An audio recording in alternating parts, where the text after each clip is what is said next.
Hello, hello, hello, hello. How are you, everybody? And welcome to this special Doctor Who themed edition of Trivial Debates. Get ready for some time-traveling showdowns like no other. Today we'll be diving into the TARDIS, and we will be exploring the mysteries of Gallifrey and debating some of the Doctor's finest, perhaps least finest moments, depending on how we decide to take this on. We have three contestants who are going to be going through some of the biggest and brightest topics in all of Doctor Who. Each contestant is going to get 1 minute for their opening arguments, and they're going to be followed by a 4-minute open table debate where everyone just begins tearing lumps out of each other. Or I could try and do this properly and allow people their time to speak. We'll see how we get on for some fun. Would you like to meet your contestants? Let's start with... Yeah, I like that. Yes, I like it. Yes, we enjoy this. Okay, cool. Already we've got interaction. This is what we want. Justin Vaughan, who is a key figure from the Live Long and podcast, known for his insightful takes on sci-fi, pop culture, and his strategic approach to every debate. Hello, Justin.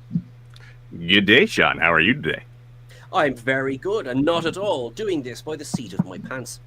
Next up, we've got Ellie Littlechild, who is a standout, one might even say the standout member of Who Culture, who will be bringing all of her Doctor Who knowledge to the universe for debating on Trivial Debates. How are you, Ellie? I'm very glad that my technical issue just happened, and I'm hoping it's going to be the only one. That is a fixed point in time and space is what that is, and it's done, and it's happened, and it's in the past. Excellent. We also have the wonderful, the effervescent Travis Cook of Trek Trav, who is a passionate fan of sci-fi. I have spoken to him many times, and spoken at him even more times, but he doesn't realize this because of the cameras I have in his shower. How are you, Trav? Are you well? I'm good, thank you. It's great to be here. I love doing these things. Excellent. This is so much fun. You and I have done this before as well, and this is just fun. I enjoy this because this is how debates should be, letting me choose the correct answer. And this is what I missed in the last one because I was a mere contestant the last time, but this time I have the power. I can't beat you this time, and that annoys me so much. Oh, we'll still find a way. Shall we jump straight into it? We're going to go with our first question. It's nice and simple. We're going to deal with movies first. If Doctor Who's 70th anniversary was a feature film, who should star and what should it avoid? Justin, I'm going to give you 60 seconds on the clock. You are up first. All right. Doctor Who's 70th anniversary is going to be a feature film that should star. Now, bear with me here. Keanu Reeves and Alex Winter as Bill and Ted, with Sam Witwer as an otoid version of William Hartnell's first Doctor. It could be done in the same style as Robert Eggers' Nosferatu, and obviously directed by Robert Eggers, because why would you have anybody else direct anything ever? And that establishes Rufus is actually an alternate timeline version of the Doctor. And the phone booth is actually a TARDIS, also with a broken chameleon circuit, of course. And the movie would have to avoid too much blatant pandering to fans. I don't want another multi-Doctor story. Just give me my first Doctor and my Bill and Ted, and have them go around the universe and be excellent to people. That's all I want. I want to see it. I want it. I want a T-shirt of it. I need it in my life. That is my argument.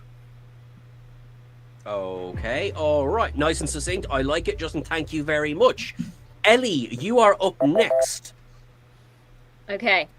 Okay, My all right. 70th anniversary Doctor Who movie is going to be starring the one and only Queen of England at the moment, Hannah Waddingham, as an evil mastermind who is gathering all of the Doctor's enemies and greatest foes together in an attempt to once and for all defeat the Doctor.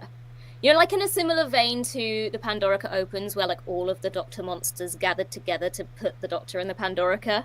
Because I feel like that's something that's not been explored before in Doctor Who, is all of the enemies gathering as opposed to it being the Doctor all the time. And I think that's what we need to see.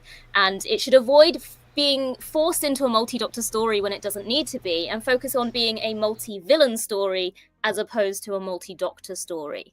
Don't force it. If it becomes necessary, then you can bring in multiple Doctors, but it doesn't need to have multiple Doctors. Just have a great villain in Hannah Waddingham, and what more could you possibly need? Okay, all right. Fair play, fair play. Travis, take us home. You have 60 seconds on the clock. What is your argument? So I believe that Christopher Eccleston coming back would be the best thing for the 70th anniversary. A, because it's virtually impossible, considering his remarks at conventions. But I do think that because he had such a short time, and people tend to forget him, that bringing him back and dealing with, I want to say, the emotion that Christopher Eccleston brings directly after the Time War, he would be moderately old at that point, but sort of bringing him back as a much darker character because he had such a short life, and him sort of refinding who he is, which is kind of like Series 1, but take it to a new place where he's sort of, I want to say, a timeless Doctor in that he knows what's going to happen, what happened before, and also the fact that he went through all that trauma because of Doctors in his future would be a really interesting thing to explore. All right, okay. So, all right, 3 very interesting ideas there. It is up to the 3 of you to sway me. Go! I mean, all I need to say is Hannah Waddingham, Sean. Hannah Waddingham is all you need in this situation. She hasn't been in Doctor Who before, and I don't understand why that hasn't been the case yet. Most British actors have been in Doctor Who pre-fame, and she is one of the few that hasn't. And she will make anything great. She does have Joanna Lumley vibes. She could make everything great. But by the time it's the 70th anniversary, is she still going to be able to make everything great? Is she still? How old do you think she is? I don't know. I have no idea. I'm really Canadian. No, she will shine until she's in her 90s. She is in her prime, and I just think she would just play. She played a villain in 12 Monkeys, and she was so good. And I just need to see her villainous streak. She did play an excellent villain in 12 Monkeys. I will give you that. But Exactly. I just think that bringing back all those villains is you're just rehashing the Pandorica, and they didn't get him that time, and they're not going to get him this time, so the stakes are just low. Yeah, but the Pandorica was just like 5 minutes at the end. This is like strategy. This is all of them coming together. All there. They didn't need more than 30 seconds. They were all in one place. They kind of succeeded. To the tropes. I mean, they did succeed. He was in the Pandorica. You know, so they got so far. Now they need to regroup, and go, right, it didn't work then. How can we change things now? And with Hannah Waddingham there, she's going to have that final idea to go, this is how. All right, well, who's going to be your doctor?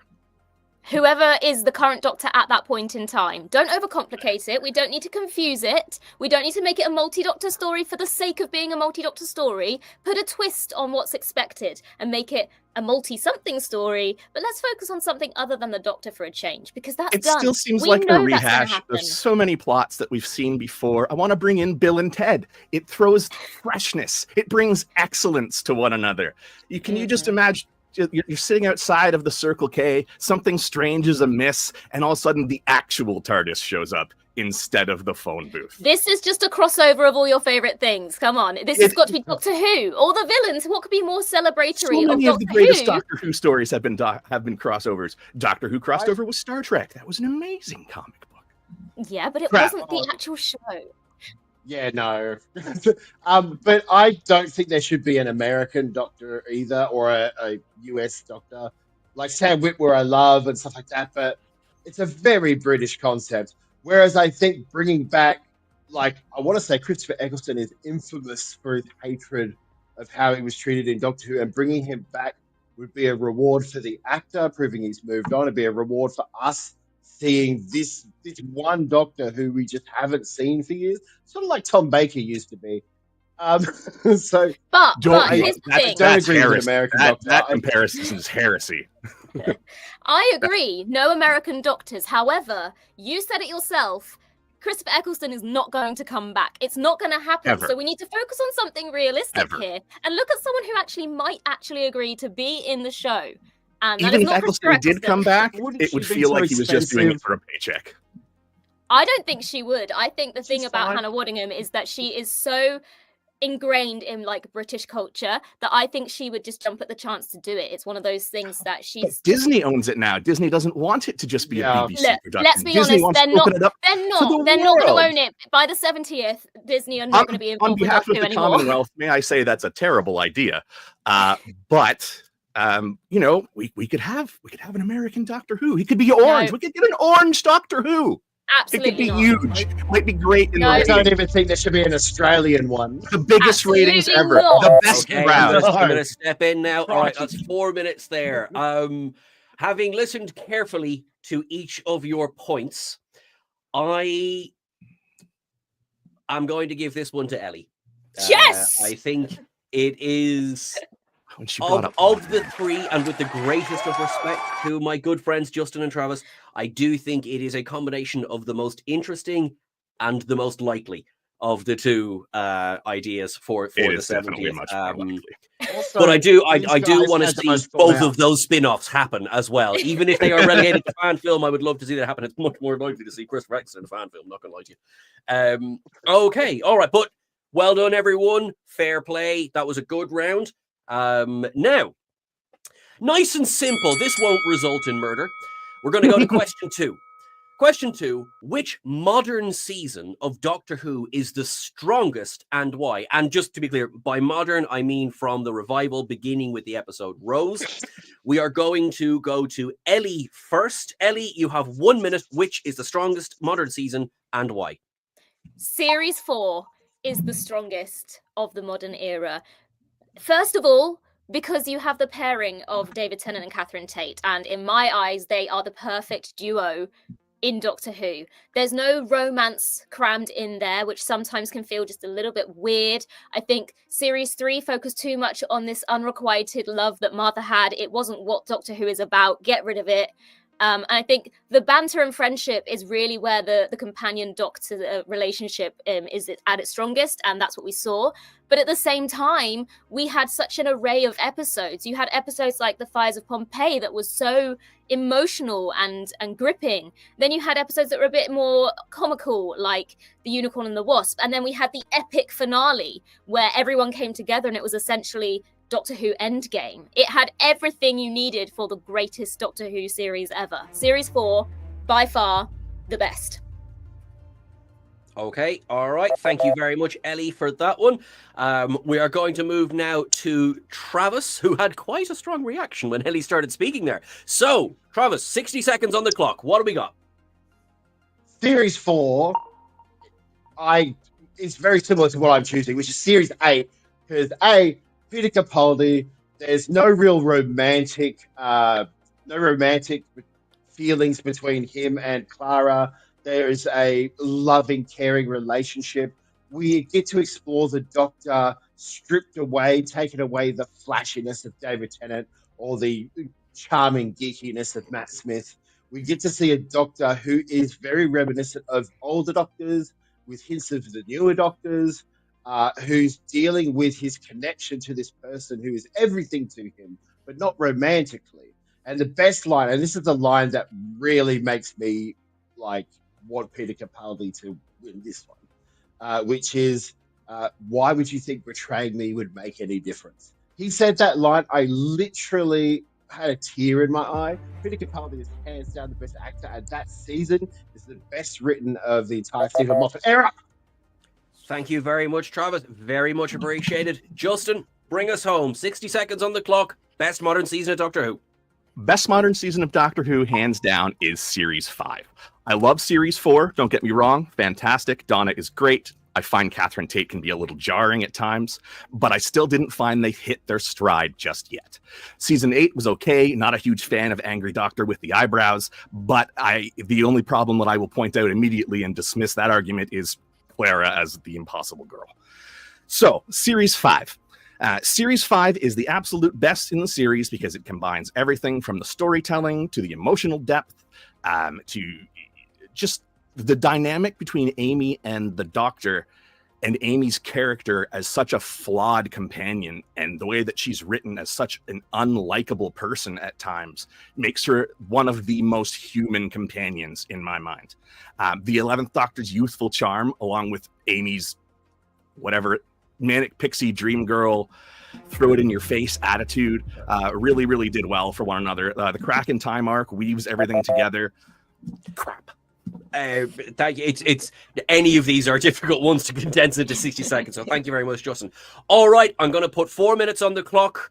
Let's hash it out. Seasons 4, season 5, or season 8. Sway me. Mm-hmm. Season 5 Can had the I Van Gogh just- episode. eyebrows. Season Can I just 5 had point Van out Gogh. that no, there is a big flaw with Series 8, and that is Danny Pink. We cannot be making Series 8 the greatest because Danny Pink cannot be in the greatest series. I'm sorry, but that whole situation did not work for me. There's a whole episode that was basically like a soap opera with relationship drama. The Doctor and the alien was relegated to the background. That is not what Doctor Who is about. Series 4 just continued that constant Rose arc, which by Series 4 was boring. And I'm not a Rose and Doctor fan, so all you had is this build up to the Doctor meeting Rose. You're like, oh no, they meet and they're in love, but they can't be together forever because Billy Piper has to leave. But there was more to It's it not than like Rose we've seen that scene returning. 4 times in the series by that point. It was Series 4. While I love Series 4 is great, but there's certain things towards the end where it just felt like let's just drag everything in. Obviously, he knew it was his last season. And it's sort of the same. Series 5 weirdly tried to do that, but on a smaller scale with the bad guys. It was just like, bring everything in and let's do this. And we've seen that already. At the end of Series 4 is Daleks. We've seen that a million times. The end of Series 5, all the enemies but a focus on the Dalek. To me, that was a period of Doctor Who where they sort of kept doing the same stuff over and over again, just with different people. But we're looking at this with the hindsight. history of Doctor Who. Yeah, we're looking at this with hindsight now that we've had things like Endgame. At the time of The Stolen Earth and Journey's End, this was unheard of. To have that many companions back at once, to have companions who we thought couldn't possibly come back because they were trapped in an alternate universe, and an explanation as to how that's possible and what that means. And characters like Sarah Jane, who everyone loves and we didn't think we'd really see much of. She's back. Everyone's there together, and it really felt like this event. It was a special event. It was pre-Endgame. It was multi-doctors, multi-companions, multi-stories like Endgame was a thing. This was like the OG, let's band everyone together. And it felt like one big happy family. I think this is the crux of why I don't find season 4 to be the best, because I think you're looking at it too closely with rose-tinted glasses. It had a lot of flaws. The end of season 4 makes me cry like the tiniest baby you've ever seen every time I've seen. I can't see Wilf as a character in Doctor Who without just bawling. It's embarrassing. And that is why Wilf. Season 4 is overrated. Season 5 is superior. It has the Pandorica. It has the Van Gogh episode. Sorry, art students. But I mean, it does have James Corden, so I don't know how the Brits feel about him, but I know how I feel about him. Can I point out, Series 8 has Peter Capaldi's eyebrows, which are magnificent, and Peter Capaldi is amazing. He reminds me, he's so angry that he reminds me too much of myself, and I don't want to watch me as the Doctor. If I wanted to watch me as the Doctor, I'd put on this jacket and stand in the mirror and make my wife play my companion. She would not be impressed with it, but she would do it because she loves me. Can I also just say, Series 4 introduced the best character ever introduced to Doctor Who. So, hands down, without Series 4, where would we be? There'd be no River Song, and that is not okay. So, okay, but the Silurian episode. The Silurian episode? Wasn't that in Series 5? Am I mixing that up? Isn't that in Series 5 with the Silurians? I mean, yeah, there are Silurians, but River's not in that episode. No, River's not in that episode. 4 minutes on the clock. Okay. I do feel that this one is going to Justin.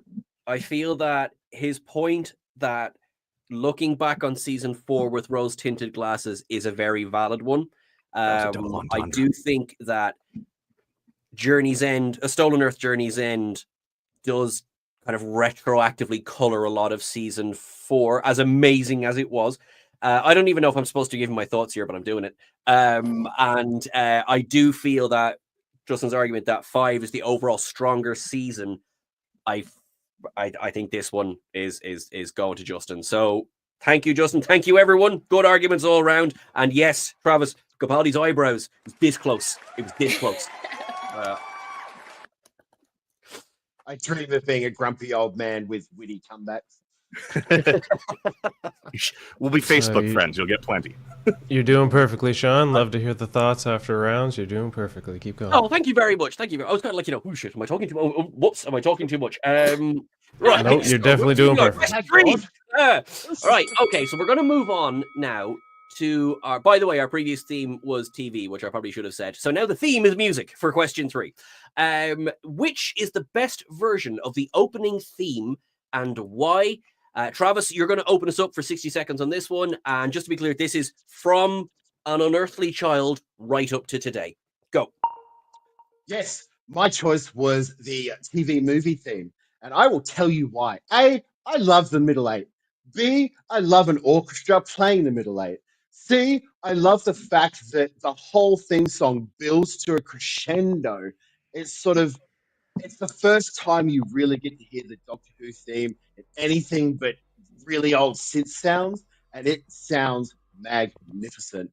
I remember seeing this, and I wasn't a Doctor Who fan. My older brother was at this time, and I remember seeing it and going, "This is a brilliant song, brilliant song." And it was.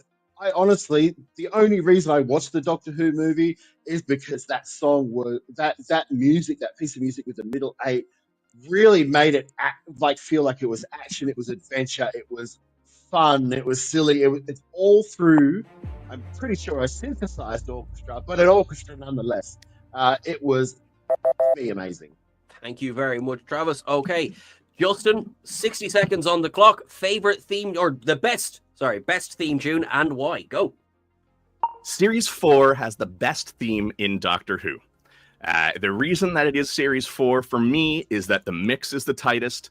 There aren't any weird or jarring noises that I've noticed in some of the other seasons, especially some of the later notes. It's not too understated. It's not as obnoxious as some of the other ones, like, say, perhaps that TV movie theme. It's just, I don't know. For me, I've listened to them all in the last couple of days, several times, and this one struck me as having the proper amount of gravitas, and the bass notes surprisingly played really well on my tiny sound bar, and that makes my ears happy. So I'm going to go with Series 4 as the tightest. It also reminds me of what is one of the best seasons, though not the best. And it is Wilf. I mean, it reminds me of Wilf, so I weep a little bit at the end. And so, Series 4, hands down, tightest mix. Okay, thank you very much, Justin. Thank you. All right, Ellie, bring it home for me. What is the best theme tune and why? So I feel like we may have a similar idea here. In fact, it could even be the same one. I'm not entirely sure. But I would say Murray Gold's first theme from 2005. I'm pretty sure it stuck around for the entirety of the first 4 series of Doctor Who. It was the tightest one. It was epic. It was powerful. It said, you should take this show seriously. This might be sci-fi, but it's so much more than that. It wasn't there wasn't wacky sounds like this is something that you shouldn't take seriously. This is epic, and this is dramatic, and this is, and I will admit that I probably am looking at this through perhaps nostalgia, because this is my childhood in music. But as soon as I saw this question, I didn't even need to think about it. The Murray Gold theme tune for Doctor Who, his first, his best. There is no competition. Okay, all right, brilliant. Thank you very much, Ellie. Wait, it's seconds spare. I love it. Okay, we're going to open it up. 4 minutes on the clock. So you guys, it's Doctor Who TV movie theme versus virtually the same theme song with an added beat for Series 4. So I'm going against 2 Murray Gold themes. It's basically what's going on here. Murray Gold. So it's Murray Gold. I will say this. I think the Doctor Who series... But the Doctor Who Series 4 theme and the Series 1 theme, they go into it with energy. It doesn't build to anything. It's a very basic theme. It doesn't evoke emotion other than this is an exciting show, let's go. Whereas when you watch the TV movie, that beginning bit where it sort of builds to and it builds up to the middle eight, it builds up to the theme and the middle eight. There's an almost emotional, visceral feeling with with that TV movie, because I think that even though the TV movie has some problems, that film is probably the biggest fan love letter I've ever seen. It's a British-born guy who lived in America who wanted to make a Doctor Who movie, and you see it in that theme song. It's all about this is an amazing journey. Whereas I think Russell T Davies kind of just wanted to add energy and excitement, and it's very clear. Like you watch Series 1 and Series 2, if they were running, they were running, and that's not an emotion for me. I don't like that. It just seems bland. But answer me this. How many movies series did have that one theme? One. How long did Murray Gold's theme last for? 4 series. It lasts that entire time with very little needing to be changed because it was so strong that no notes. Don't change it. It does what it needs to do. The movie needed that theme to give that emotion that you said, because the rest of that movie fell so bloody flat. Mm-hmm. There you go. I disagree wholeheartedly. That's just the TV movie was the beginning of everything. If you need to look front at David load, Tennant is Paul McGann. if you need to front load the emotion in your theme song and not in the writing of your story, then I don't know what to tell you about your film career. Mm-hmm. To be honest, the Russell T Davies era is about spectacle and sort of, I want to say, soap opera emotions. But without the Russell T Davies era, we wouldn't have anything that came after. The and McGann again, movie right? could have been a flash in the pan. Right. The TV movie did not do what its intention was. It had the didn't movie, reboot the and then the series. show did not return. Whereas, But that's only because America didn't want to finance a season for it, because it didn't do great in America. In the UK, what does that tell you about in relying 9 on billion America? views, it was quite successful. America makes bad choices, we know. I think since all of us represent the Commonwealth here, I think we're fairly agreed on that. But look, let's compare Series 1, Series 4. Without the Series 1 theme, without Murray Gold's vision right there at the beginning, we wouldn't have the Series 4 one. So really, the greatest one is the one It's that true. stuck It around is the built longest. off that one, but it was perfected in 4. It was a great introduction, but then he was like, you know what this needs? A bass line and some better drumming. And then he put it in, and then it was hot and tight, and I like it. It makes I me do happy. feel that the Series 1 theme was a bit more synthesized because they didn't have a full orchestra back then. Whereas the Series 4 theme did have, I want to say, more bulk to it. But I think that bulk is much better with a full orchestra and not just adding a stronger drum beat. And that's why I if gravitate. it was done in a full orchestra, I think the composition of the season 4 theme would sound even better than it already does as the best theme of the series. And that is 4 minutes. Thank you very much, everyone. Okie dokie. Travis, you won that round. I feel that you argued your position the best. I feel that you spent more time talking about the music, whereas the rest of the argument went into a little bit about the quality of the piece to which it accompanied. But I do think, in terms of the theme itself, I believe you argued your position the best. So that is now just a quick rundown. That means it is 1 point apiece. We are at a dead heat. 3 questions in, because we love a bit of drama. That much we got from Russell T Davies. Okay, so we're going to go to question 4, something that I'm sure we are all very versed and skilled in: sports. Oh, so much. I know all about the sports balls. So question 4 is going to be, what sport suits a society that controls time travel the best? A nice, easy question. Ellie, 1 minute on the clock. What have you got for us? Well, thank you for asking. I thought long and hard about this. And what I came down to is the sports of the Time Lords is probably some sort of martial arts, some sort of karate, some sort of martial arts sport. First of all, we know the Doctor knows Venusian Aikido, right? So he's learned some sort of martial art in his life, whether that came from Gallifrey or not. So that says to me the Time Lords favor the martial arts over other sports, right? But also, if we want to look at how can you cheat in sports, like, come on, we're all nerds, so we want to know how to cheat in sports. What better sport to cheat in than one where you can travel into the future, figure out exactly what your opponent's moves are going to be in the future, travel back, and then you have predetermined all of the moves, and you can block them, you can counteract them, because you use your time travel skills to go into the future and figure out what your opponent was going to do. And no other sports can really do that, because most of them are about skill as opposed to planning, whereas this is a planned sport. Okay, all right. Thank you very much, Ellie. Travis, you sports star, what have you got for us?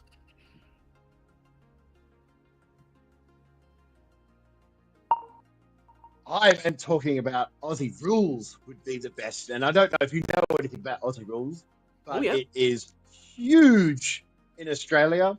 I feel like I should put on a slightly more Australian accent talking about it. But basically, it's a lot of really skinny men wearing really tight shorts, kicking an oval-shaped ball everywhere. And if you've ever watched this game, it is like time stopped. You have people jumping up on people, you have people knocking people over, you have people doing all kinds of crazy crap. No padding like that American football, and no kicking the ball obsessively crazily for 1 or 2 goals like soccer. Australian football is about being in control of the time and taking advantage of the time you had. And that's why I think that Australian rules football would be fantastic for any time traveling species, but especially the Time Lords who take time and make it precious. Maybe the Doctor does, but yes, sound went off. But yeah, Aussie rules. Okay, thank you very much, Travis. Justin, what have you got for us?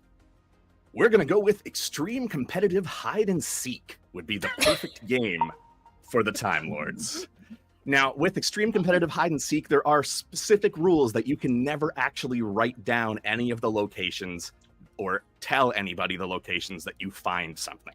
So you can't go into the future and just read a doctor's diary and see where he went and found all of the things and people and Time Lords he was looking for.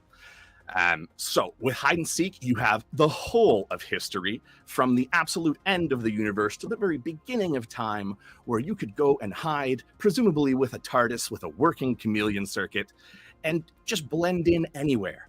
And you would have to use all of the skills in a Time Lord's arsenal in order to find your query, bring them back to Gallifrey, ring the bell, and claim your prize. I think that it avoids all of the paradox issues with the other two, because if one person can go in the future and learn the move, so can the other one, so it's just an ultimate stalemate. Same thing for Aussie Rules, which is a game by criminals for criminals. Thank you very much, Justin. Very much appreciated for your argument, sir. Okay, let's put 4 minutes on the clock. It's going to be so much fun to watch the three of you talk about sports together. Okay, so, all right, 4 minutes. Let's go. How dare Aussie you? Rules by criminals for criminals. The whole island was a prison colony. It's a crazy sport. You're going to get someone killed, you absolute madman. Crikey balls should not be allowed to be a sport. Did you see the Time Lords at the... Did you see the Time Lords at the end of the Time War? They were criminals. And that is exactly... They were in there to beat the shit out of the Daleks. Mm-hmm, that is what Aussie Rules about. Is beat No, but listen, We've but got listen. ultimate temporal fighting champion over here, which is just going to be a constant stalemate. Right, but listen, okay? We can put the travelling in time to cheat aside. First of all, is hide and seek a sport? This is a children's game. It is not a sport. Second of all... And wacky slappy is a sport. And there are not. tournaments and everything. Right, listen though. Because I don't feel like the Time Lords are about... The typical kind of sports that you might think of. They're not into your football. They're not into your... They are strategic. They're strategic beings. Even in the Time War, they were in that war council being strategic. Their weapons are strategic. They are not thinking about where to kick a ball in a goal. They're thinking strategy. They're thinking how they're going to make their moves. And that is what martial arts are. It's about anticipating the moves of your opponent. Plus, as I said... We know the Doctor is trained in a martial arts, so that's clearly something that's been ingrained in him from living on Gallifrey. There's clearly martial arts are a thing there. I've never heard of a Gallifreyan football team, but I have heard of Gallifreyans knowing martial arts. So I think that is by far something that the Time Lords would But favor. I also feel like that John Pertwee knew martial arts. The others kind of know martial arts. But new Doctor Who needs new energy. And what has new energy? It's Australian rules football. It's a new sport. It's got that. You couldn't go and learn tricks in AFL. You couldn't go to the future and learn how to play, or go to the past and learn how to play, because Australian rules football is so flash in the pan. It's a moment. It's also like an actual sport. But it's look just at the people who play the Doctor. Can you imagine any of them playing Aussie rules football? No. No. No. Also, there's a flaw here. His eyebrows would be broken in half. The fact that you had to state that it's an Australian game just tells me it has no place in this British sci-fi show. I've never even heard of this sport. You cannot have this in Doctor Who. This is not what Doctor Who is about, okay? I don't care if it's a made-up martial arts. Venusian Aikido is a British sport. Think about how whimsical. Think about how whimsical extreme competitive hide and seek would be, and how whimsical the Doctor is. Hide and seek is not a sport. If competitive endurance tickling is technically a sport, hide and seek can also be a sport. Hide and seek I think is for a game. Time Lord, you do not create a device that has a chameleon circuit that can blend into anything if you don't love hide and seek as a deeply ingrained cultural need. But it's already still there. not a sport.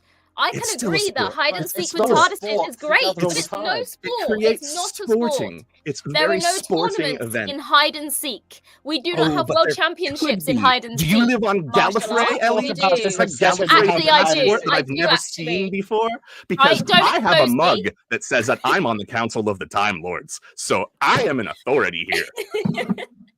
Hide and seek. Hide and seek. Hide and seek is not a sport. I am from I refuse Gallifrey. to Don't believe. expose I my refuse to secrets. believe. Thank you very much. It is a martial arts. Wacky slappy, no.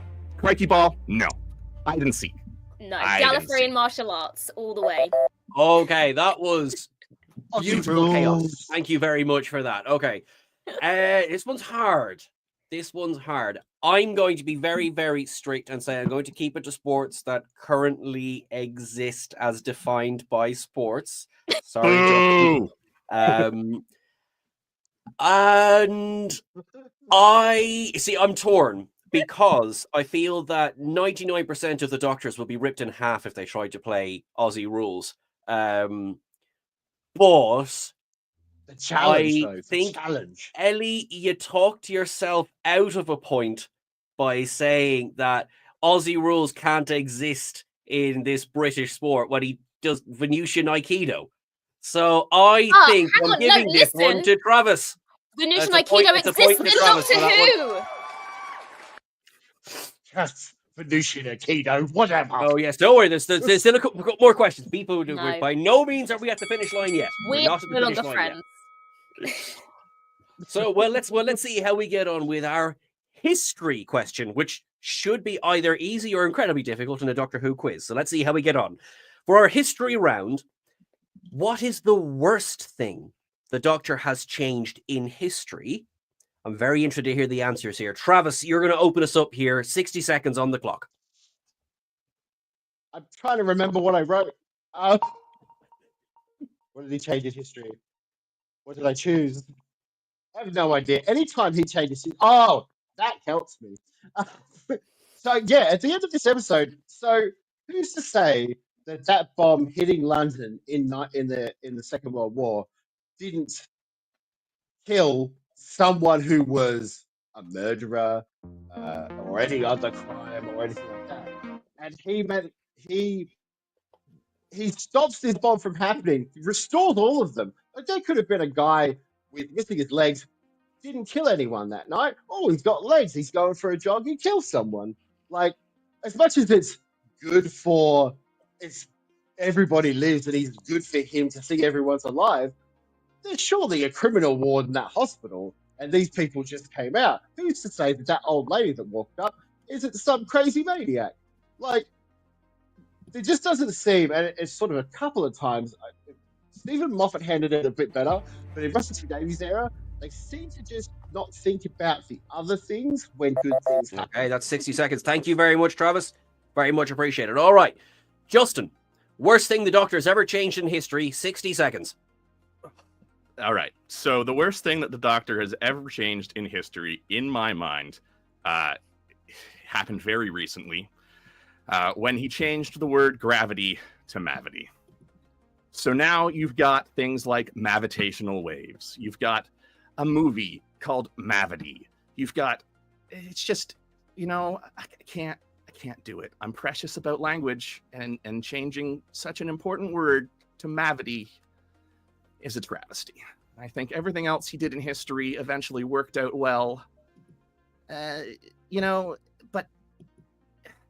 mavity, I just can't get past it. I think it ruins science for me. It makes it ridiculous. Isaac Newton would never have done that. That's not how it works. I don't really have a strong argument for this. I just feel very passionately that the fact that he changed it to mavity just sticks in my brain. Maybe not killing Hitler at some point is probably, succeeding at that. Okay, all right. Thank you very much, Justin. Ellie, 60 seconds on the clock. Worst thing the Doctor's ever changed in history.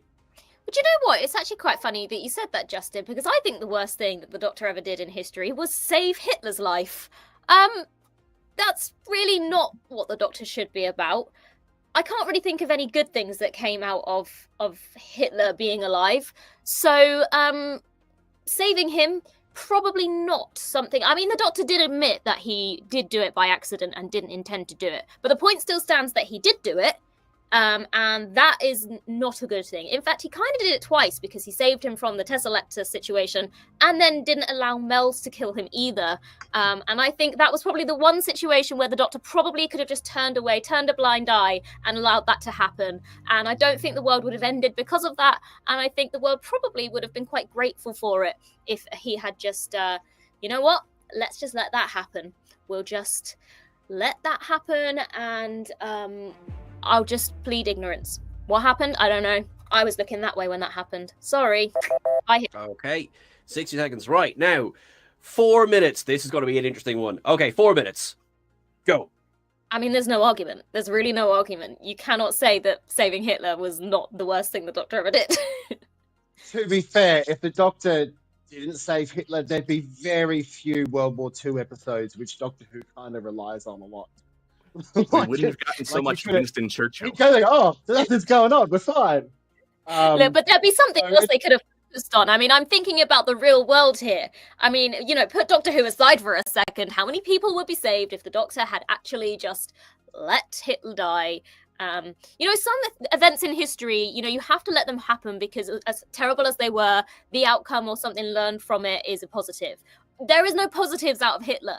No one came away from the Second World War going, oh, well, at least this happened. There's no positives here.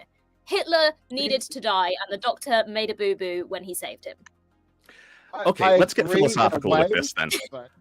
No. Imagine for a moment that the Okay. Doctor not killing Hitler is actually leaving us with the devil we know rather than the devil we don't. So whoever would have filled that power vacuum of that certain time in Germany, because there were a lot of socioeconomic and global political things that led to World War II and to Hitler being able to be the giant douche noodle that he was of history, to understate it immensely. We might have had somebody worse. So who's to say that him allowing Hitler to live didn't save another billion people? It's hard to say. Yeah, but being a Time Lord, the you'd Tesselector think was he still would a know thing. that. So even if the Doctor did kill Hitler, did allow Hitler to die, the Tesselector would just continue doing its job, and they would find the next person who was doing the bad thing, and they would sort that out as well. Well, the Tesselector will sort it out. Hitler needed to die, right? I cannot allow a peevance about the word mavity to win over Hitler. I cannot allow that to be a thing. I feel like the Doctor knew something about Hitler. Like, it kind of makes sense for his stories, but also because he knows that it's sort of a fixed point. It has to happen for certain other things to happen. Whereas the Doctor just willy-nilly saving people and just going, oh, I saved them all. You don't know who those people are. They might be the worst people living on someone's street. They might be lawyers, or they might be like But, stabbing but people. this doesn't work because he does know who Hitler is, and he still saved him. So that makes which no is great, difference. which is all fine and dandy. But imagine that the 1973 masterpiece by Thomas Pynchon was actually titled Mavity's Rainbow. That would not bother me if Hitler was dead. I just. And the song by John Mayer would be called Mavity. But that's okay because we wouldn't know any different. You know, if it's Mavity, it's Mavity. You know what? I didn't like it at first, but it's kind of grown on me at this point. It's a funny, wacky little part of Doctor Who. Okay, I NASA can would be accept studying it. mavitational waves and That's okay. micromavity. Look, and it's just a zero letter in mavity. a word. It's a letter in a word. It's not going to affect anything in humanity other than the way people say a word. Hitler, on the other Mavity hand, falls. murdered a lot of Mavity people. That's okay. Mavity, I will take Mavity Mavity falls. over Hitler. I will take Mavity. Mavity falls. Can I point is out? a grammatical atrocity. Can I point out that yes, Hitler's terrible and he should have been killed, but there's a lot of people who still try and go for his values who should also be killed. Like, where does the Doctor stop? Does he just keep killing all of them, Yeah, but look, allowing these people to die? Here I go killing by again. accident. He did it by accident, and he should have just watched where he was landing the TARDIS, and then nature would have taken its course, the Tesseract would have done its thing. The Doctor did it by accident, and that is his biggest mistake. Look, be careful with your driving, because look who you just saved by accident. That is not... You just altered history in the worst way. Who's to say that wasn't supposed to happen? That is 4 minutes. Okay, thank you very much. First of all, I want to say thank you to Justin, first of all, for agreeing that there was no chance that Mavity was going to win this one. Sorry, but it was a difficult position to be in with from the beginning. It just didn't have the right amount of Mavity. I will give the... I mean, it's a fairly open and short one. Okay, so the point is going to Ellie, but for two reasons. One, because of course, but for the other one is that there was, I think, the counter argument was too much. Well, what if maybe somebody worse? Whereas Hitler. It was kind of a Sean, so you try coming up for an Ellie, argument that's for sparing another Hitler's point life. to yourself there. So this is getting, as we go into the last question, this is spicy. Justin, you are not out of the game yet, not by a long shot. Okay, so for our final question, this is our wild card question. So so this is a nice fun one. How could the Valeyard fit into modern canon? So that is it. Everything is included. Timeless Child is on the table. We have 15 doctors. We have the Schalke Doctor, all included. How does the Valeyard, how could that fit in? Ellie, 60 seconds. Let's go. Well, I feel like there's an easy answer to this because for the first time ever, we can really explain how the Valeyard exists because bi-generation has been introduced. And whereas before we might have questioned how the hell we could have this version of the Doctor who was split from the Doctor, but how could they be the Doctor if they're not the Doctor? Bi-generation has just given us the answer to that question. And now really the question is, which Doctor did he split from?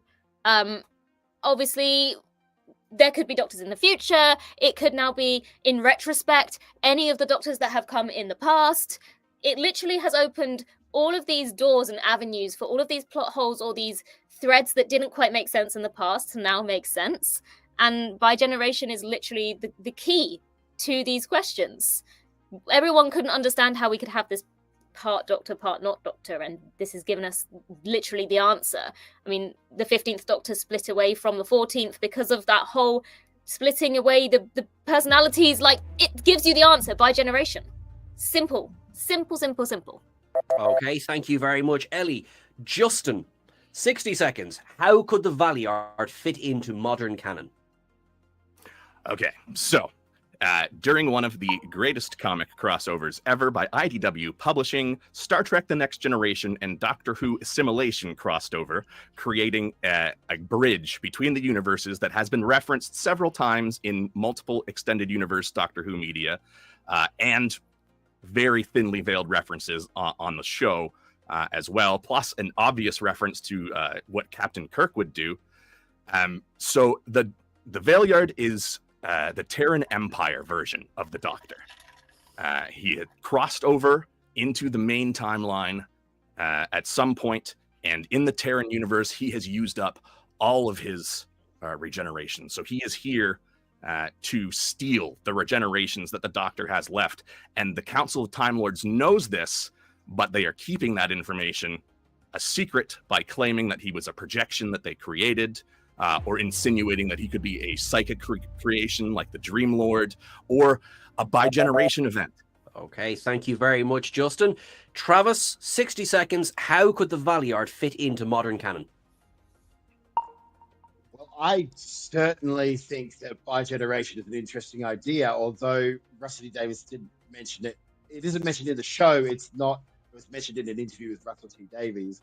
I think that when he says that somewhere between the 12th and 13th regeneration, his final life, I think that the best place for the Valeyard is essentially anything Peter Capaldi or anything David Tennant. David Tennant already did the Time Lord Victorious thing, so we don't know what he did in those years where he found out he was going to die. He might have gone bonkers.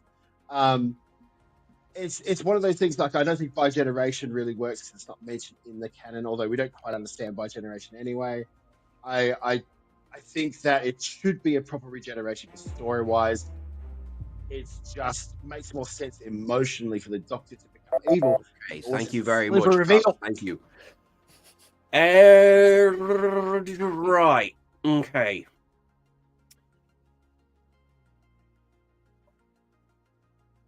Oh, right. Oh, sorry. Yeah, I forgot. I don't have to decide yet. 4 minutes on the clock. Go, go, go. All right, let's see how we get on.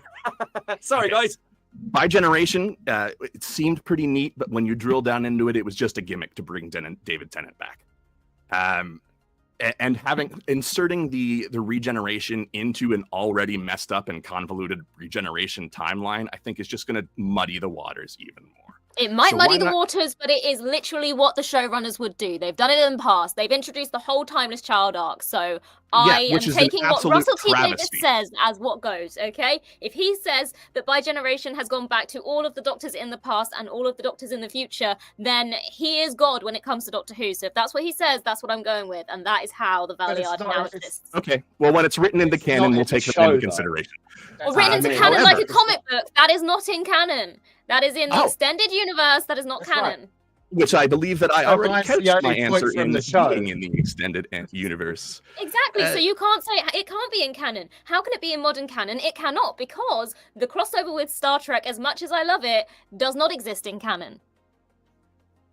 Sadly, no, it doesn't. But the Doctor disappearing and then mentioning a sliver of evil in Matt Smith and David Tennant having a dark side, that does exist in canon. And it's very much, you can see with David Tennant as he leaves before the final episode that he's but that was explained with the War Doctor. There you go.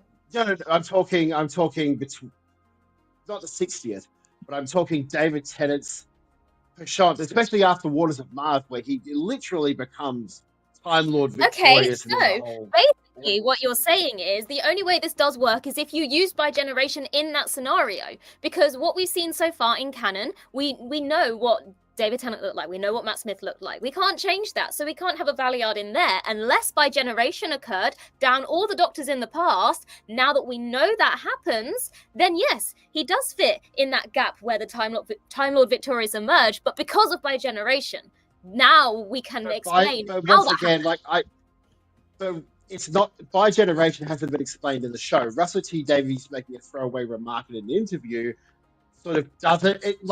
I'm the same as you. I think that bi-generation would make that work, but at the same time, he hasn't said it within the show. It isn't confirmed in the show. How is that any different to you saying, I think in this unknown gap that nobody saw, this is what happened? At least Russell T Davies is the guy who actually does say what goes. So he is the one that said it happened, so that is what happened. You're just saying, I think this maybe happened in the gap, but where's your proof? You aren't a writer on the show. Russell T Davies is. He has the proof. Bi-generation is still a gimmick, and Russell T Davies is just trying to cover that by retconning it back into the series. It's sloppy writing, and it's bad. It's sloppy writing, it is bad, but the question was, how does the Valeyard fit into the modern canon? And that is the only answer. Even your guys' answers require the bi-generation to explain how your situation happened. Mine does not require bi-generation at all. No, but yours doesn't exist in canon, so you can just put yours to the side right now, because you even acknowledged it's not in canon. It could exist in canon. Because Yes, someone but wrote it down, which is the same always thing had as a Russell dark T side. Davies making an offhanded remark in an interview. This is not in canon, so it can't be in. We can't accept that in the canon. But Russell T Davies has said Star in the Trek show that has Captain happened. Kirk is literally referenced by the Doctor in a line in an episode. Yeah, but they're talking about it as a fictional thing. They're not talking about it as I met Captain Kirk. It's a fictional. They've mentioned Star Trek loads of times as a fictional television program. It doesn't exist as a real place in Doctor Who. As much as I'd love it Doctor Who to. doesn't exist as a real place in Doctor Who. The argument is invalid. This entire thing is fiction. Yeah, you're just jealous that I'm right. Okay. Right, yous all genuinely, yous all raised good points there. And this one's hard. One of the comments, heated debate. Yes, it was. I think Russell T Davies did make that point about by generation, retroactively going back through all the Doctors.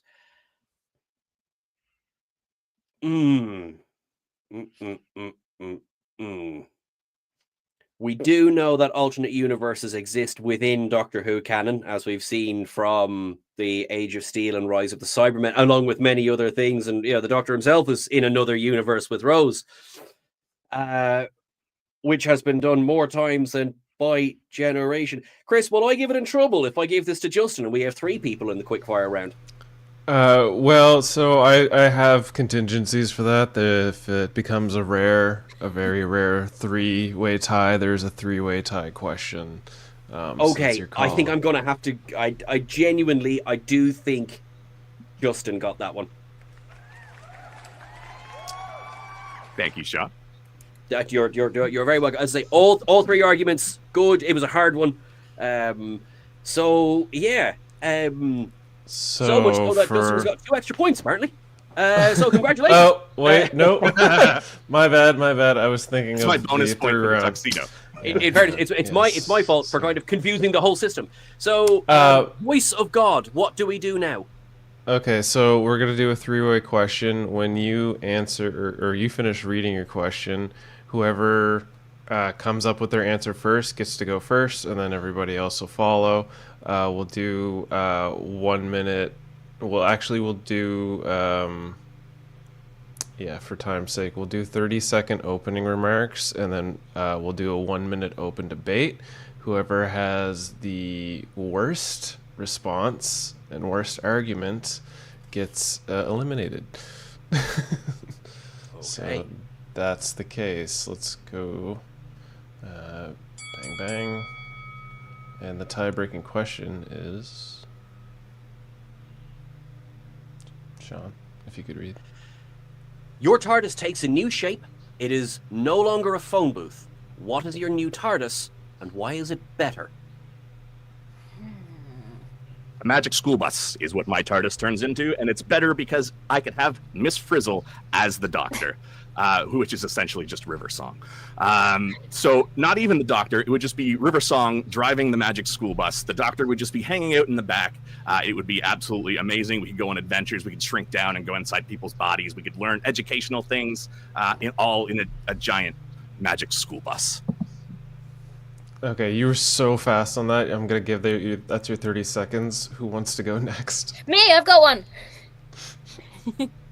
I'm going to have my TARDIS as an ice cream truck, an ice cream van, because lifetime supply of ice cream, first of all, and also it's just fun and exciting, and you could change what the little pictures are depending on where you're going, and there's music playing all the time, so it's jolly and fun and exciting. And basically I just really miss going to the ice cream van because they don't come around here anymore, and so it would just be, lifetime dreams come true. Let's have an ice cream van, 2 minutes to spare, 2 seconds to spare.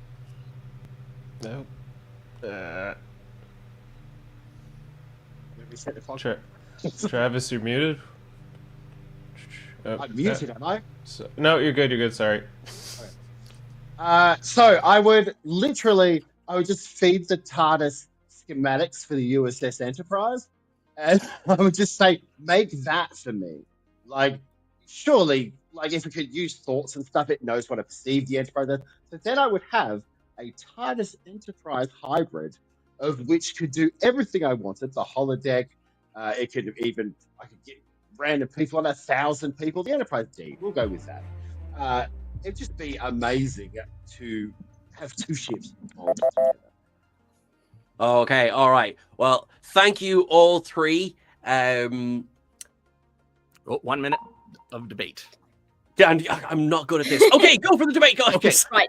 The point of the TARDIS is to blend in and not look like a spaceship. So if you make it look like the Enterprise, you're really not doing what it's supposed to do. Ice cream and I think you're vans pandering just to our blend in. moderator here Yeah, with that look, one. you can't bribe Sean by talking No. about Star Trek. I already did that. But We just also- covered that. But also, the Enterprise, it would be in space. Like, why the frig would I want to land on the planet? I would just send it to. I would go with that TARDIS prize to space, and I would do what I need to do. Yeah, because nothing's more inconspicuous than beaming down into a 19th century that village. doesn't work. Ice cream van, I'm pretty sure every planet has ice cream, so it just blends into whatever that planet's version of an ice cream I vendor don't like looks the like. ice cream truck. I don't like the ice cream truck because Ellie, I think you're promoting unhealthy thing. Like I think Jamie Oliver would be very disappointed in you. I don't care. That's all and the you're more just reason promoting to do it. diabetes. That is Education all for the more win. reason. 60 seconds. There we go. What Thank if you it's very winter? much, everyone. It's winter. Thank you very much. I am going to say thank you very much, Travis, for playing the game. I think you are wonderful. I think you are brilliant. But Doctor Who being what it was, the whole point of the chameleon circuit is to kind of blend in, and it's a bit difficult to park the USS Enterprise in the middle of, let's face it, modern day London, because that's where it's going to end up, is modern day London. So That's both the an section ice feels cream like. truck and the magic school, although I will say the magic school bus probably not going to do too well in modern day London, but still, the fact that it's a truck will probably do better. Whereas, I mean, I would love the Enterprise. I would absolutely flipping love the Enterprise to be the TARDIS. And you're right, you and me, we're going to play in the holodeck, it's going to be wonderful. But if I'm being strict, the other two take it home in this round. So thank you very much. It was a well-reasoned argument, and you and I will play on the Enterprise. I have seen as well, Justin. I've seen the Magic School Bus theory. It's a good one, and basically River Song is Miss Frizzle. Absolutely. So I enjoy that, and also, I mean, Ellie, you had me at Lifetime Supply of ice cream. I knew I would. What's that supposed to mean? No, okay. So all right. So based on this, right? So we're going to now proceed to our second round, which is the speed round, which I can now honestly say you have not seen the questions. Sorry again, Chris.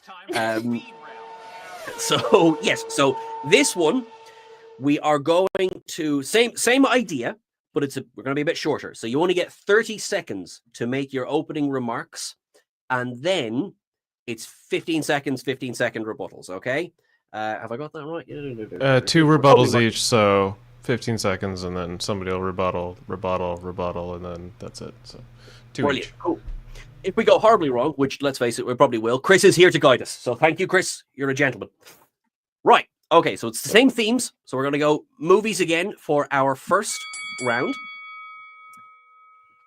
From the entire list of Doctors, who deserves a movie spin-off and why? Christopher Eccleston, 'cause he Nine. simply didn't get enough. He simply did not get enough screen time. His Doctor was amazing. He is super underrated. That leather jacket slaps. His dark, gritty, I just came back from the Time War attitude is fantastic. I like it. I think he should definitely have the spinoff. I don't think I need another 15 seconds. What happens when we agree? You can forfeit, or you can seal the time and then just pretend like you don't agree. Okay. I'll think of one on the spot. Okay. Hang on. Okay. It's Okay, here we her go. 30 seconds. Okay, here we go. If I didn't agree with mine, which I absolutely do, I think the War Doctor could do with a little bit more to go with. John Hurt, God rest his soul. I need to see more of him. You know, I feel like, yes, he had the 50th anniversary special, but we could have had a bit more of the effects of the Time War prior to what we saw in the 50th anniversary special. And who doesn't want more John Hurt in their life, if it were possible, if we could travel back in time and have more John Hurt. 15-second rebuttal. I think that would be a fantastic idea. My only problem with it is the way that we'd have to do it would be AI. And I'm not comfortable overly with bringing back dead actors, even though my one answer was Sam Witwer Otoying William Hartnell. So yeah, I'm not a huge fan of that. Okay. 15-second rebuttal. However, I still think that using AI is a more likely outcome than Christopher Eccleston actually coming back to do anything at all. So when we're weighing up the options here, John Hurt in some sort of AI position is still the more likely outcome than a 9 movie, as much as I'd love it. Okay, thank you very much. Although Ellie, I agree, it's more likely. I will say it is 100% more likely. The question wasn't what is more likely, it's what you want to see. And I would much rather see more Eccleston than an AI version of John Hurt. True. But, let me rebuttal. Hang on. I feel as though the War Doctor still had some exploration to go with. You know, there was just a little bit more story to tell. 9 had a whole season. You know, we only had 1 episode with the War Doctor. There was more to tell from him. Okay, Chris, I'm so sorry. I'm such a disaster. I'd already started answering before the second round of rehearsals. This one goes to Justin. It is, I think, 9. I'm with you there. I'm with you on the War Doctor deserves more time, but I do think that it would be AI reliant, and I share some of Justin's hesitations there. So, okay. Right, I promise this one will make a bit more sense. All right, so for the next question, all right, we are going to go with TV as a theme. Which classic serial has aged the best and why? The Happiness Patrol. The Happiness Patrol, because as much as it does have a cheesy monster in the Candyman, which I still think is a great monster and I want to see return, the message of that episode is so important even today that basically in order to appreciate true happiness, you have to experience sadness. And that is a timeless message that stands up today, maybe is even more relevant today. And so you can overlook the flaws of the episode in the hokey monster by looking at what the real importance of it was, which is the message of the episode. Okay. Justin. I'm going to go with the War Games, the 10-part series that explores the themes of war and deception and the Time Lords, the one that actually reveals the Doctor's origin as a renegade Time Lord. I think that given its impact on future canon, has aged the best. It's given us a lot of foundation for everything that's come after. And it was Patrick Troughton, or Troughton rather, who is one of my favorites. Okay. Ellie, 15 seconds. But I feel like people are thinking that more because of the War Games in colour, and that does stand out better. But if you're looking at what came first, the original, the classic, the unedited version, look at the message of this episode, and it's so much more important and relevant than this modernized version. Justin? I think the message is absolutely important, and it's been repeated in multiple media over the years, so it dilutes it slightly as being relevant directly to Doctor Who, whereas the War Games arc directly affects the future of the Doctor and every piece of canon that comes afterwards. Okay. Ellie? But surely the point of any TV show is to have a message that's relevant to humanity. It's all very well being important to the show, but the message to humanity and those watching is what's the most important thing to a viewer to take away from watching an episode. How does this relate to me? And I think that's such an important message. And finally, Justin? I agree. Extremely important message. But I think in terms of aging the best, mine would take it simply because you can actually see the age of that specific decision and that specific arc throughout the whole series, whereas the whole series is a moral lesson. Okay. This is a tough one. But I think Justin took it home with that one. I think Traitor. I know I'm going to have a very interesting morning meeting tomorrow. I know, but yes, I think Justin. I think the War Games has taken that one. So, third question. We're going to go music again. Rank the Doctor's themes from 9 to 15. So this is Murray Gold and Seganakanola, and explain your choices. Oh goodness me. Okay. Actually, think- there's a bit of a different answer or question here. I have which is the worst Lord. Doctor theme. Let's go with that one instead. All right, now off the cuff. Right, which is the worst Doctor theme? I suppose we can expand this to all of them. Whatever your choice. And Ellie, you went first last time, so Justin, I'm going to put you on the spot. Ooh, the worst, eh? Let's go with who was it? I think number 7, McCoy. Yeah. The arrangement was weird. It had those weird sounds that I talked about into Why Series 4 was better. It just had a lot of odd tonal, just eerie synth noises, to the point where it was very 1980s heavy, and I'm not a huge fan of 80s synth, so I think that really colors my answer. It just didn't feel like a very tight mix. I think McCulloch, I think, did that one. Okay, thank you very much. Ellie, let's go. I would say the 14th Doctor, because he doesn't have a memorable one. Every modern Doctor has their memorable theme, and basically what the 14th Doctor's was a basically variation of the 10th Doctor, even though the whole episode was about how he wasn't the 10th Doctor. But when it came to the musical cues, the 14th Doctor's theme was just a slight variation of the 10th Doctor's theme, and that kind of undermined everything that they were trying to say in that episode. And it just wasn't a memorable one. It didn't stand out amongst all the other Doctor's themes. Okay, Justin, 15 seconds, rebuttal. Yeah, it wasn't great. It was a bit minimalist. It was definitely a derivative. But what it was derivative of was still good enough that I don't think it can be called the worst Doctor Who theme. It definitely wasn't original. They could have done much better by it. Okay, Ellie.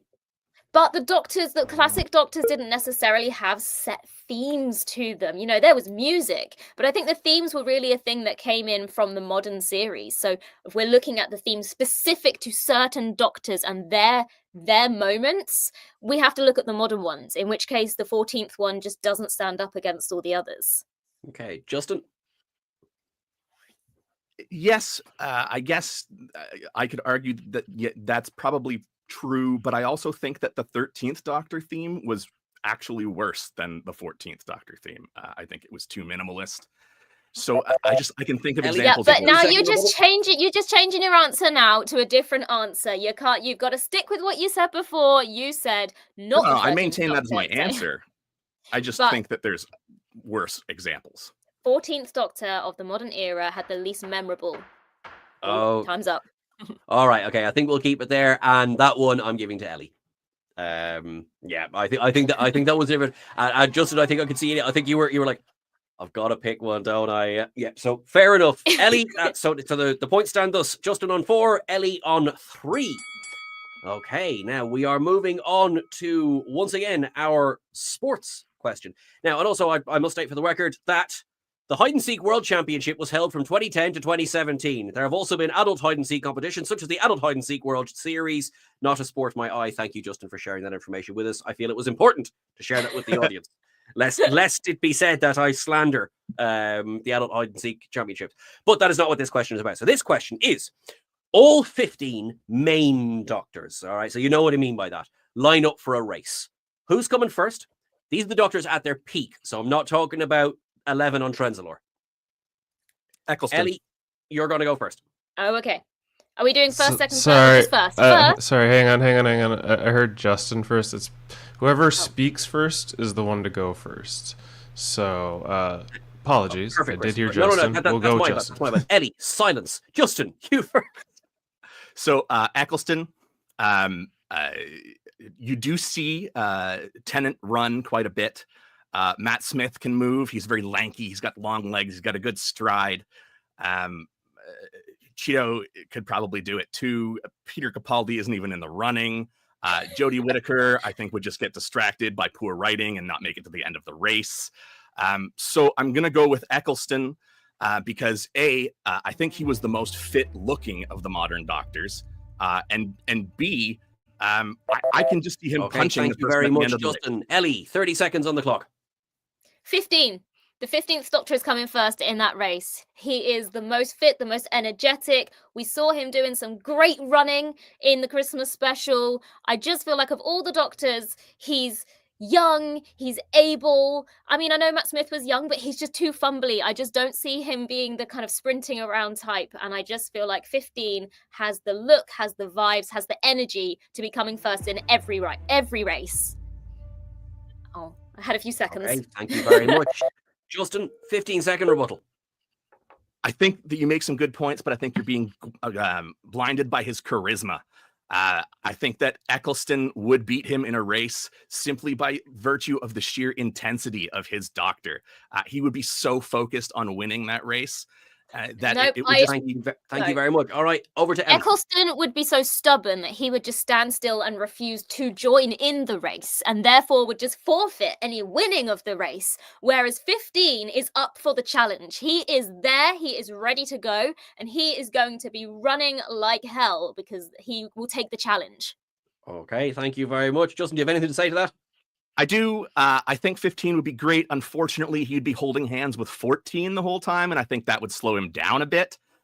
So 9 is still going to be coming out on top in that leather jacket, running in that leather jacket to the finish line, and then punching the Time Lord who's judging it in the mouth. Hey, look, David Tennant was the most running Doctor of all of them. So if he's holding hands with 15, they're just going to win together. They are the two runningest Doctors that are about. So put them both together. Start skipping. Joint first place. Skipping, they'd still win. All right. Thank you both very much for that one. That was brilliant. You seriously both made excellent points there. Christopher Eccleston, 9 would just punch the judge. But I have to give this one to Ellie as well. First of all, if anyone has seen an image of Ncuti Gatwa, we know 15's winning it. Cut.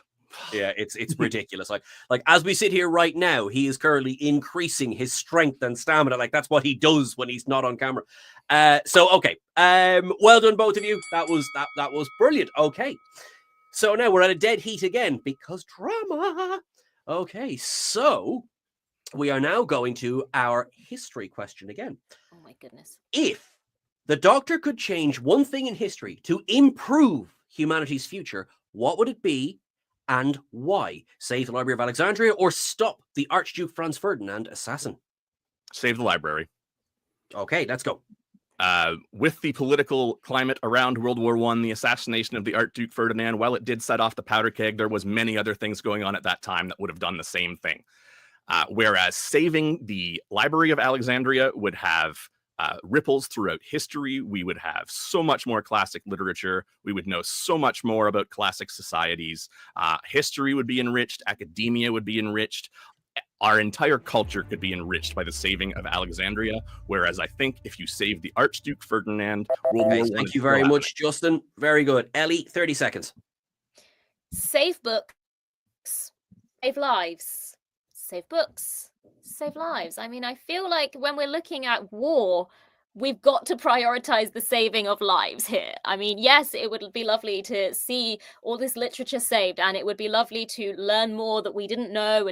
But when it comes down to it, people's lives more important than pages in a book.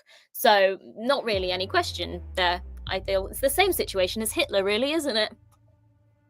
Okay, Justin, rebuttal. Again, because of the socio and geopolitical things around World War I, the Archduke Ferdinand's assassination, whether it happened or not, ultimately wouldn't have made that much difference in history. World War I still would have happened. It just would have happened maybe a year later and for different reasons. So those lives still would have been lost. Whereas All right, Ellie, 15 seconds. You don't know that. You don't know what would have happened. This is another what-if situation. Yes, it might still have happened, but it might not. Having books saved would have made no difference. We just would have had literature saved. But you could have saved lives. You don't know what would have happened. All right, thank you. Justin, 15 seconds. This entire question is a hypothetical. Your argument is invalid.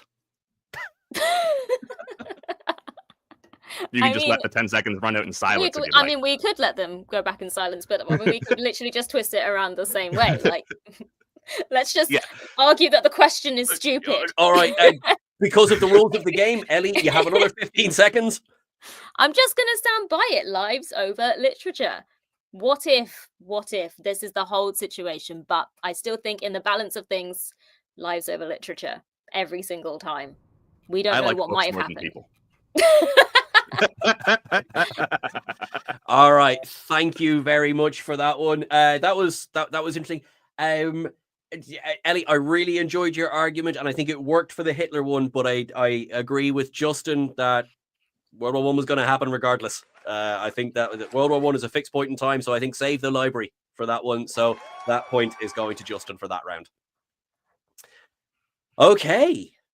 Final question. Or possibly not final if we get a tie. We will see. Poor Chris is just like, Sean, please stop letting them tie. Okay, so this is our wild card question. What's the best Torchwood episode and why? Countryside. Okay, Ellie, go. 30 seconds. Countryside is the best Torchwood episode, hands down, because it made you believe for the entire episode that it was some alien being that was doing these awful things to these people, and it all turned out to be humans.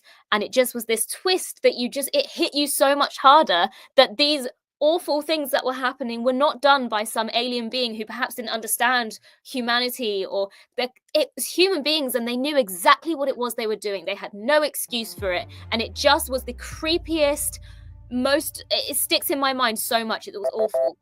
Okay, thank you, Ellie. Justin, 30 seconds. Best Torchwood episode and why? A Day in the Death.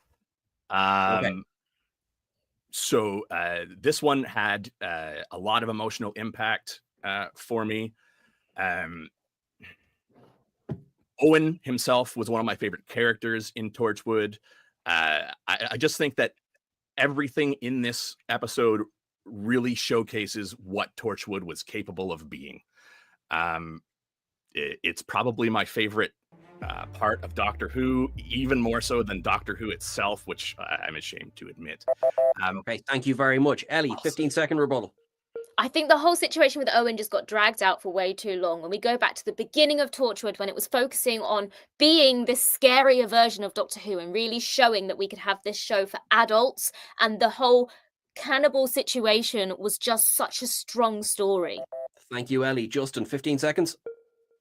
I just think that the emotional weight of A Day in the Death just outstrips most of the other episodes. I think that for me, it really tied everything together. It showcased some of the best acting in the series. I did think the Owen arc was dragged out a little bit longer than it was. Thank you, Justin. Ellie, 15 seconds. Yes, it might have been emotional to some people, but some people weren't that connected to Owen. But you cannot argue that anybody watching Countryside wasn't affected by how uncomfortable it made them. And it was just so cleverly done to be such a twist on what you thought it was going to be, and just couldn't leave you once you'd finished watching. Hey, thank you very much. Justin, bring it home. I think that for the emotional impact, I just think that the undead life and having Martha in that episode and everything, it showcases more of Torchwood than just a human story. Thank you very much. Okay, that was a hard one. They're both excellent episodes, but Ellie nailed the point that Countryside was, and I think I saw Justin. I think you were like, was that your first choice by any chance? Ellie has stolen several of my first choices this episode. Yeah, that was a difficult one. Okay, so that puts everyone dead heat. Voice of God, what do we do now? Well, it's another tiebreaker, so that means we have one final tiebreaker question. This is for all the marbles. Thank you so much for your time. So once Sean's done reading it, first one to answer. You get 30 seconds, and then we're going to only have one 15-second rebuttal for the speed round, final tiebreaker. So, here we go. No screwdrivers for your sonic tool kit. What's your sonic tool of choice? My sonic toothbrush. Sonic toothbrush. All right, Justin. I think my sonic toothbrush can open doors. It can manipulate. matter. It can keep my teeth pearly white. It vibrates at a very nice frequency. It massages my hand while I'm using it.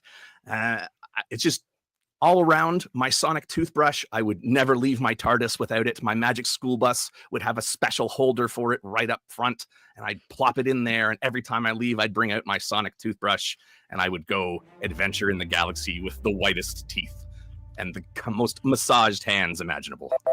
Thank you, Justin. Ellie? Yeah, you know what? It would be great, but even better would be a sonic toilet plunger, because every time I used it, it would remind me of the Daleks and all the evil I am trying to fight and the reason that I am trying to save all of these planets. And it will serve as this great, great reminder and metaphor for what my life is. And it would also just look really cool because, you know, toilet plunger.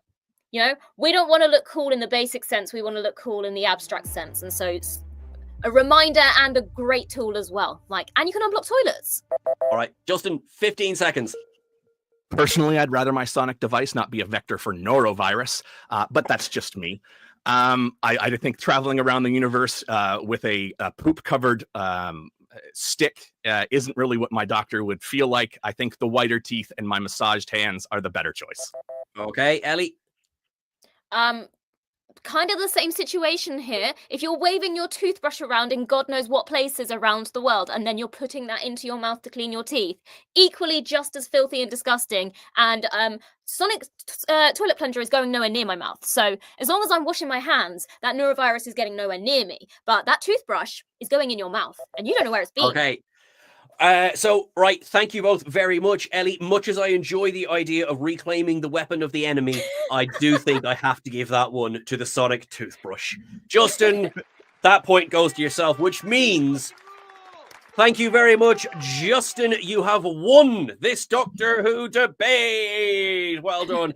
Thank you, Justin. Thank you, Ellie. Thank you, Travis, as well. You're all bleeding wonderful and awesome is what you are. Thank you, Chris, who's been the off-screen yet wonderful, wonderful tech moderator, god of us all. You've been fantastic. Thank you so much, actually. You're doing all my job for me. You're so good at doing this job. You're an excellent host, Sean. Thank you so much. Congratulations to the wonderful and excellent Justin Vaughan. Sir, I'm just going to update your score here to reflect today's winning number of 6. Good for you, sir. It was a hard-fought battle. Thank you. I did not expect to win. Before we say our final goodbyes, is there anywhere you can let the people know where to find you in your future endeavors? You can find me on Live Long and Podcast, occasionally ranting about Star Trek.